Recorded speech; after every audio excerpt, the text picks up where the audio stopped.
Now we're going to talk about the Church's views on agriculture. The Catholic Church recognizes agriculture as a fundamental aspect of human life and a critical means for achieving the common good. It views farming not merely as a method of food production, but as a vocation that connects individuals to their communities and the environment. The Church teaches that agriculture should be practiced with respect for creation and attention to the dignity of farmers and workers.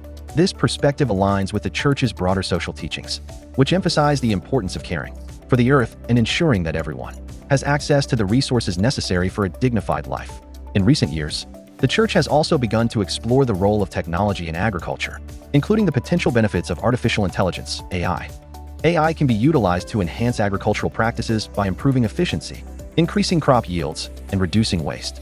The Church encourages the responsible use of technology, advocating for innovations that align with ethical principles and promote sustainability. By harnessing AI, farmers can make more informed decisions, optimize resource use, and ultimately contribute to food security and environmental stewardship. However, the Church emphasizes that the use of AI in agriculture must be approached with caution. It calls for a focus on the ethical implications of technology, ensuring that advancements do not come at the expense of human dignity or the environment. The Church encourages dialogue among scientists, farmers, and communities to address concerns related to the impact of AI on labor, traditional farming practices, and the overall health of ecosystems.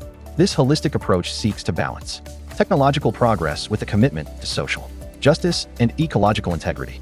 Ultimately, the Catholic Church advocates for an agriculture that integrates faith, ethics, and science, including the use of AI, to create a more just and sustainable food system. By fostering collaboration between technology and traditional agricultural practices, the Church believes that a more equitable and responsible approach to farming can be developed. This vision aligns with the Church's mission to promote the well-being of all people and protect the planet for future generations.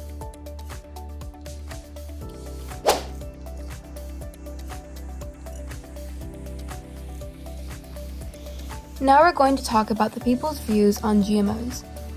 Many people see GMOs as a positive advancement in agriculture. They argue that genetically modified crops can significantly increase food production, which is essential as the global population continues to grow. Supporters believe that GMOs can help address food security issues by creating crops that are more resistant to pests and diseases, and that can thrive in challenging climates. This perspective often highlights the potential for GMOs to reduce the need for chemical pesticides, which can be better for the environment and human health in the long run. On the other hand, there are significant concerns regarding the safety of GMOs. Critics argue that not enough is known about the long-term effects of consuming genetically modified foods. They worry that GMOs could cause allergic reactions or other health problems that may not be immediately evident. This uncertainty leads many people to advocate for stricter regulations and labeling so consumers can make informed decisions about what they eat. Environmental concerns also play a big role in the moral debate over GMOs. Some people fear that genetically modified crops could disrupt local ecosystems and reduce biodiversity. For instance, if a GMO crop becomes dominant, it may outcompete native plants and lead to a loss of species. This perspective emphasizes the need to consider the broader ecological impact of introducing GMOs into the environment, which can complicate the argument for their use. Additionally, the ethics of corporate control in the GMO industry raises moral questions for many. Some people believe that large biotech companies hold too much power over the food supply, which can lead to many bad practices and limit farmers' choices. This concern fosters a sense of distrust among consumers, who may feel that their health and well-being are secondary to corporate profits. As a result, many advocate for more transparency and accountability in the GMO industry. In conclusion, the moral standing on GMOs is complex and varies widely among individuals. While some embrace the potential benefits of GMOs for food security and environmental sustainability, others remain cautious due to health, environmental, and ethical concerns. As the conversation around GMOs continues to evolve, it's essential for people to stay informed and engage in open discussions about the implications of genetically modified organisms in our food system. What the Church says about GMOs. The Catholic Church's stance on the use of GMOs is generally supportive, provided that their use aligns with ethical principles and serves the common good.